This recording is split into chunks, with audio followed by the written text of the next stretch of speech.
Hi, I'm Jeremy Stafford from Mossberg Firearms, and I'm coming to you today from the world-famous Surefire Institute in Las Vegas, Nevada. And it's entirely appropriate that I'm coming to you from the Surefire Institute because today we're going to talk a little bit about low light. Before we get into actually using light, I want to talk a little bit about the way we have some of our weapons set up. First one I want to talk about is the Mossberg MMR, which is the AR platform that I'm using today. And right off the bat, I want to talk about the Mossberg MMR's handguard, which is M-LOK compatible. Now, M-LOK is an open source mounting system that was designed by Magpul, and it allows you to place these small segments of Picatinny rail wherever you want them for whatever you need them for.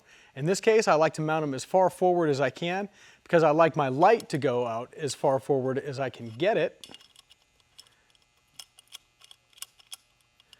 because that works best for me the way I grip the rifle. Now, I like the light at what we call a 9 o'clock position. I've always run it at a 9 o'clock position because once upon a time, you could only have it at 9, 12, 6, or 3. Now they have methods where you can fold them in between the rail and the barrel that are very effective. But in this case, I've kept it at 9 o'clock because I do demos with this rifle and I'm real comfortable with it at 9 o'clock. If you're trying it for the first time, try it in different areas, see which one works for you, and decide which way you like best, and then practice, practice, practice.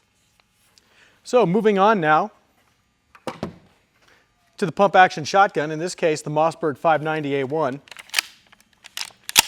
And real quick on the pump action shotgun, this is my personal shotgun. I believe in this system. This is the system that I carried in Iraq. And when it came time to buy a personal defense shotgun for home, this is the one that I chose. Now, the forend on the standard 590 comes with rail sections already built in, but I couldn't use it simply because my grip interfered with where those were. So my solution to that was to go ahead and get a sling adapter that also had a piece of Picatinny rail, and it allowed me to mount my pistol light to it. I prefer a pistol light on the shotgun because of the type of beam that it throws, and also because it's very compact and I like the switchology of it. And I'm not overly concerned with the throw of the light, which we'll get into later. For some people, they also make an integrated Surefire forend that allows you to use the entire forend. It's a bit bulky for me. This is the thinnest, lightest, most elegant solution that I've been able to find that works for me. But remember, everybody's individual, and no matter what you choose, you've got to practice. All right, so now we've talked about setting the lights up on the gun. Now I want to talk a little bit about the lights themselves. In this case, we have the wonderful Surefire Scout Light. And this is a purpose-built rifle light, meaning that it throws the light a little bit further than the pistol lights. And what I'm talking about with that is each light is built according to task. That's why Surefire doesn't recommend that you put the pistol light on its rifles.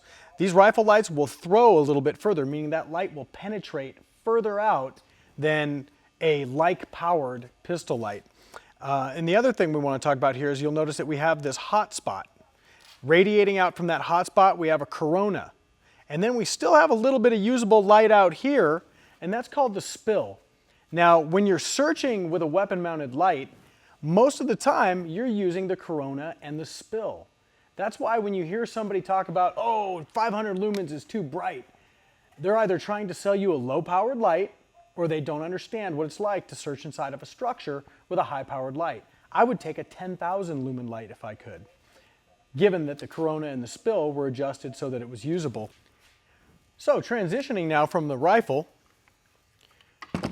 to the shotgun, I want to talk about this light. So you'll notice the switchology is a little bit different. I still have a momentary, and I also have a constant. Now with the constant on, you can see the difference in size between this beam and the last beam. And this is important because even though the hot spot is still nice and hot, I'm not going to get as much throw because a lot of that usable light has now gone into this large, wide corona, which is going to make it easier for me to search when I'm inside of a structure. That's why it's important that your light matches up your task. So if I had a dedicated CQB rifle, I might consider putting a pistol light on it. But for the most part, because rifles punch out to a longer distance than shotguns or handguns, I'm going to want a rifle that has a little bit more throw. Okay, so we've talked a little bit about light placement on the weapon system. We've talked about the different types of lights, and we talked a little bit about the properties of the beam, including hotspot, corona, spill, throw, etc. What we're going to do now is we're going to put a little demonstration together so that I can show you that I don't have to point the weapon or the hotspot at the target in order to be able to identify it in a typical structure. All right, come on this way and we'll show you. All right, so here we are on the hallway, and what I'm going to do is I'm going to illuminate in front of me, but off to the side. I'm going to illuminate a wall or the floor. That way the beam can in no way hinder my own eyesight, nor do I have to bring the shotgun up to cover any suspect or potential suspect without first getting a positive ID on it. This is going to show you that those people that are saying, well, 500 lumens is too bright, you're going to blind yourself. It's absolute nonsense. We don't use a hotspot, we use the corona and the spill. All right, here we go. Here we are. The light and the muzzle are nowhere near Renee, and I have good positive target ID from all the way down to the end of the hallway.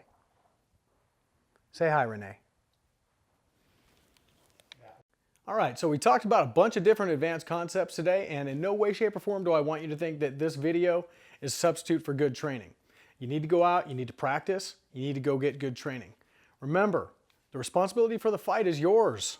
It's not anybody else's. Train hard, be safe.